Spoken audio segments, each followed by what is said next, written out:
Welcome back, ladies and gentlemen, to Blazing Championship Season 1, powered by Blazing Shadow Esports and Vistas and media and broadcasting partner, Indian Gaming Corps. Anyways, we're back into our quarterfinals of the day, and it is the second match. And this is the best of three, after all, between Team R- Eliminators and Team Relic Legacy Esports. And we've seen them play, and Eliminators being the known team already, they have a respect to carry on, and let's see how they'll be performing into this game. But anyways, Team ET, an unknown team, they have all the players, and we'll have to see how they'll be performing. And on the other hand, we have Team Relic Legacy Esports, who is also a good of a team, and they have already started the ban out phase, and I'm going to be your caster Ray, and joining me would be Asuya herself soon. So please stay tuned for herself. But anyways, let's get straight into the draft phase, and we are seeing ET has Mir and Saramon today, along with Prices, Art, and Bed.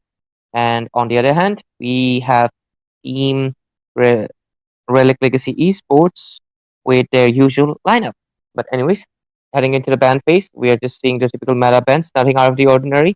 All of the respect-worthy heroes, the Fanny, the Zushin, the Bruno, the Chip, all self-explanatory. They provide the utility, the damage, the early game aggression, the mobility, and because of that, they are just the heroes you don't want to be facing off with.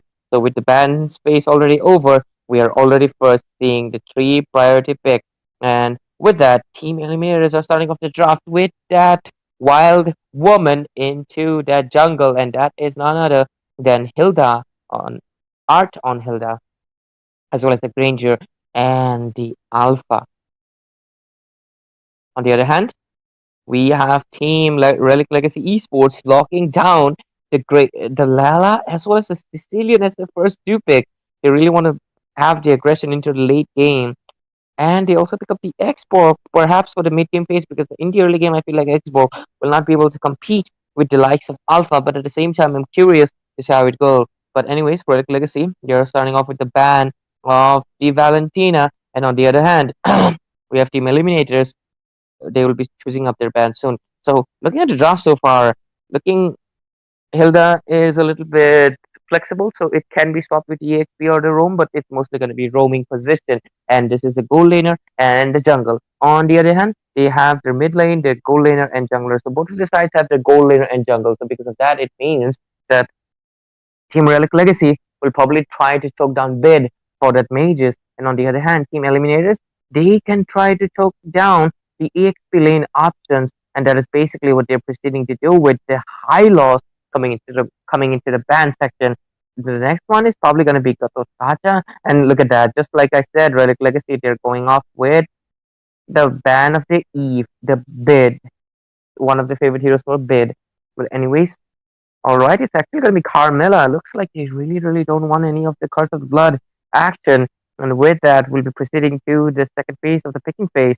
And we'll have to see what Team Relic Legacy Esports is really cooking, because right now they have a lot of options available. They still have the Gatot into the table to pick it up for the EXP lane, because I feel like he'll be able to create a lot of impact, especially for this Granger. Forcing out a dash could mean a lot of things into those team fights.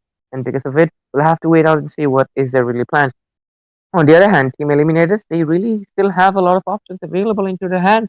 They can pick up the Louis for the diversion play and have the upper hand into that map control, as well as take down Sicilian and catch him offhand. But okay, Relic Legacy Esports going with the Belric. I'm not really sure about that, because Ranger can maintain the distance and he's not a basic attack hero, which is what Belric excels at countering. And also the fact that there's 2 damage coming in from that Alpha. So I am not really sure. But anyways, Team Eliminators, let's see. What do you guys want to pick? And these two picks will reveal if Hilda is the EXP laner or the roamer. Okay, looks like, yep, Gatot is gonna be the EXP laner, and Farsa will be their mid laner. A really good composition that Team ET has gone for, because if there's no Eve with the kill box composition, guess who has the other one? The zoning out from the Farsa's burst of the feathered airstrike. Anyways, Relic Legacy Esports, what do you guys want to pick up for? Because you still need the XP lane or someone who can go toe to toe against. And no, it is going to be laying onto the jungle and Xborg into the EXP lane. And somehow it does make sense because Xborg with the true damage will be able to dish out a lot of damage to the Gatakata and Team Eliminators. They can do a smart thing and push Gatakata into the roaming position to make sure that Xborg doesn't get the comfort of the EXP lane. So let's see if they're going to commit to it, or they're probably going to be confident with their picks. But anyways, the drafts have been finalized, ladies and gentlemen, and both of the teams are looking quite strong. The Beleric is the only unconventional pick right now into the meta. But other than that, all of the decent picks. But only thing that concerns me for Relic Legacy Esports is the fact that you do not have a proper early game, and because of it, I just feel like you just don't have a good enough an early game. But anyways, ladies and gentlemen, we're diving straight into the game number one of the second best of three quarterfinals of the Blazing Championship Season 1. And we have Team Eliminators into the blue side and Team Relic Legacy Esports into the red side. Alrighty, we are already seeing an engage coming into the play. Hilda getting poked in, but she has the Wilderness Blessing. She pokes in Xborg, and he will be the first blood. And just like I said, the early game, Eliminators have it much stronger. It's more of the fact that Relic Legacy doesn't have the early game response that they were quite looking for because most of their utility lies into the later phases. But with that, Ling might be in a little bit of trouble, but there's a retribution and he does get the blue buff that he deeply so desires. But his green buff is getting a little bit zoned out, and Belric really can't do anything about it. And with that, Belric might be next into the chopping block, but there's the pick up play, but Bid with the damage takes him down. But anyways, into the top lane, Gato Kata, a little bit of over aggression. Legend will get taken down himself as well. And anyways, Hilda providing a lot of map utility and vision for the team. And but Alpha might be able to take down this export because he is in a precarious position. Their retribution doesn't get used. But Hilda, she's looking for him. He is have enough damage, might be able to take him down. And he does. But right now, the next turtle will be up soon quite. And we'll have to quite see it soon. Because right now, all right. We'll have to wait out and see. Relic Legacy Esports, they're looking in a light tight position. They only have one kill so far, and it was Legend due to his extension. But right now he has the AOG. That means he can easily retreat. And Link does not seem to be interested in coming to contest this turtle because there's the Feathered Airstrike coming into play, and he gets taken down. And right now there's the engage into the top lane. AOG being used. Ifrit getting taken down, and Alpha just does not stop. Sarar Moon is unstoppable as he'll be able to secure the kill, but Xborg gets out of the situation. Ling is coming into the play, does not secure the kill just yet on Legend. Legend really sidestepping, but gets punished for it. There's the Feathered Airstrike coming into the play as well. Farsa better get out of the situation, and they finally retreat with that overextended team fight. But Granger, look at the poke coming in. Lela trying to do the best to match the pace, but will this Zararmon able to retreat? Because I feel like that might not be the case. Barca with the bird will be going back home to the base.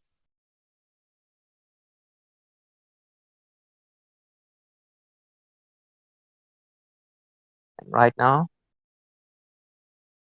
into the map, we're seeing the aggression coming in from Mirror on the Tilda right now. Okay, Paradise coming into play as well, trying to zone out as much as possible. Link does get a blue buff. So with that, 12k gold. So that means alright, into the blue buff, Legend and me really trying to keep the aggression as much as possible, but they gotta make sure they're not giving out enough kills either. Because of the fact they already have 4 kills on the board, and they want to make sure the snowball doesn't happen in any point of the game. Because if it happens, the late game will be secured by Team Relic Legacy Esports, and they should be looking to end as soon as possible.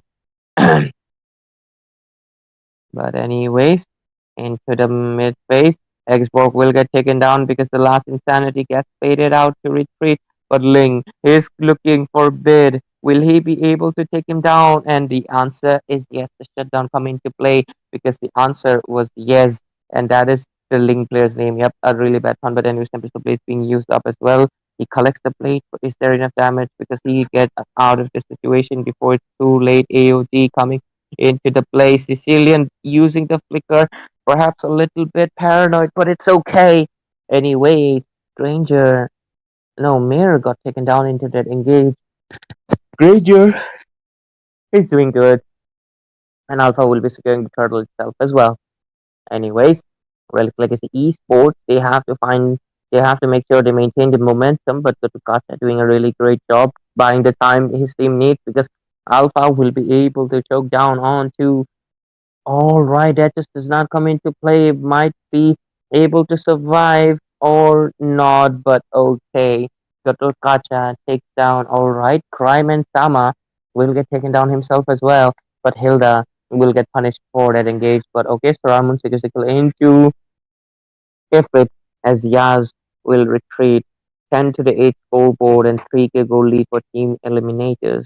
And right now, we'll have to wait out and see what really happens into this game because it's only been 5 minutes and team eliminators, they are able to zone out a lot of map potential. And with that, we'll have to wait out and see what really happens because Art has already gotten the mid lane. And okay, into the bot lane. There's the goal lane. Fires are making the great rotation. Gotokata would be coming in with the unbreakable. Hilda really making the aggressive play. One to make sure the pressure is always up. Granger probably has a lot of stacks right now, and because of it, will be able to maintain the distance and the spammability. The Wrath of the Triad being used, and Mir, for finally retreating, uses the Revitalize to heal up a little bit. And with that, they will just be having the chilling time and just relaxing a little bit. And all right, Gatotkacha into the bot lane. Feather strike being used. Hilda with the wilderness charge takes down the Lela. And AJ Styles might be next into the chopping block. Art does play safely, maintaining the distance. Sicilian really does not want any hands of this Gatotkacha as he'll be forced to retreat right now. And with that, there's multiple threats being taken down left and right. And okay, there is the feathered airstrike coming into play as well. And Lala does use the destruction rush, but doesn't really get anyone. And okay, Ling, I'm not really sure what he's trying to do in that position, but at the same moment, okay, we'll have to wait out and see. All right.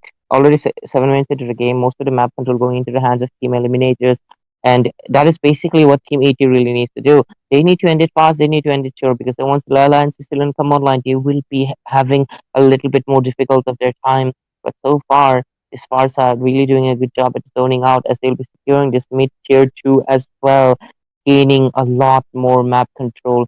But I feel like Sicilian's damage is slowly coming online, and that is danger that Team Eliminators really wants to avoid. And with that, and okay, my bestie, my dear cute Asuya, she's finally here back. Asuya, take it over. Okay, I do see the temperature play. Just look at Ling how fast he is, but then again, it will be Mir taking that kill onto the X mark. Nothing remains. One man against the entire world. Will they be able to defend? I do not think so. Just look at Legend. But then again, Sicilian is back onto the fray. He will be using the sanguine glass, but the damage isn't enough. But just look at that. How Mir just getting executed by the Nibitter, barely surviving. They are bleeding right now, struggling to survive, struggling to defend. Ray.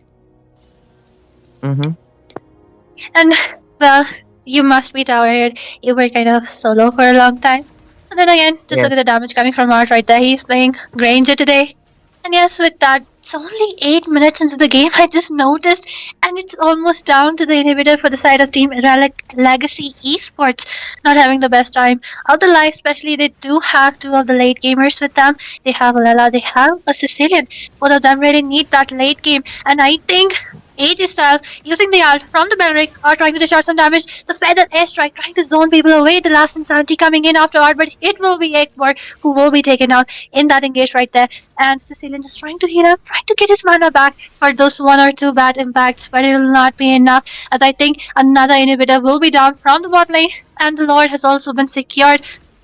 Just look at Ling, he is trying to intercept it while it even goes near the base. The feathered airstrike actually kind of a waste right there, but then again, the Lord has been secured. The Tempest of Blade coming in, Bid just moving away in clutch, and it will be a kill spree for Legend, who was able to put the downturn to the lane, and with that the bad impact coming in, the bad feast, the damage is so much. The Firaga armor has been popped away, and Feather Airstrike coming in once again along with the Spear of Alpha. 2 kills taken away right there and then, and I think it is only the Sicilian surviving, but the Spear of Alpha once again securing that triple kill. Moon on a rampage right now, and with that I think this is the end. As wait a second, yes, coming in. Okay, okay. They are trolling, but never mind. Just look at the feather airstrike. Not actually okay. They're just inviting Link to come and take him down. Let me just look at that art. With a flicker, he will be able to escape. But look at the damage coming in. Yes, barely surviving right there. Another minion wave heading inside, but Art will be looking to retreat as everyone has kind of respawned. They could have ended it right there. They're just a little bit too comfort, but at the same time, you gotta make it sure that they're playing it not too safe or not too aggressive because, okay, Art, better watch out. Okay, barely surviving. Then again, just look at the damage onto AR Killer. The immortality will be popped off right there. The Sanguine Claw is not actually connecting into anyone, and he might be looking for another Last Insanity, but it is not possible. The Tempest of Blade coming in once again. Yeah, surviving a clutch. And with that, ET once again just laying siege onto the base right there. The Feather Airstrike creating such a beautiful zone. I really love the skin. I wonder when it will come in the Starlight shop so that I can buy it once again. But then again, at this time, it is absolute domination. Just look at Art spamming his first skill. He has enough stacks by now. And the Feather Airstrike coming in once again along with the AOTG. It will be a threat, will be going down right there. And look at the Dead Sonata. Mir though will be taken down, but at the same time, it is 3 people locking down onto the base. And this victory will be secured into the hand of Team Eliminators. And what a game we just had. Team Eliminators, they had a draft for themselves. They got the heroes that they wanted and they knew what they needed to do. Team Relic Legacy, they did not have the early game aggression at all. 3 of their heroes completely late game, and because of that, they also pushed the X-Proc into the XP lane, and because of it, Team Eliminators, they just knew, make sure that you maintain the early game aggression, and that is basically what they did. They ended the game before it hit the 15-minute mark. They made sure Lela doesn't go online, nor does the Sicilian. And with that, Team Eliminators will be securing the first game. And yes, what can I say? It all leads down to the draft, and the point which you mentioned is the major point right there, that they did not give them the time to scale up. They did not give Lala the time. They did not get Link, the snowball, and Sicilian also needs those stacks. Like, he needs to hit around 150 before he starts to dish out some damage. But then again, when it comes to around 250 mark, that's when he actually makes impact into the game. So yeah, denying the clock is what got Team Eliminators this victory. And with that, ladies and gentlemen, we will be going in for the short break, but just stay tuned because the rest of the matches are yet there to be played.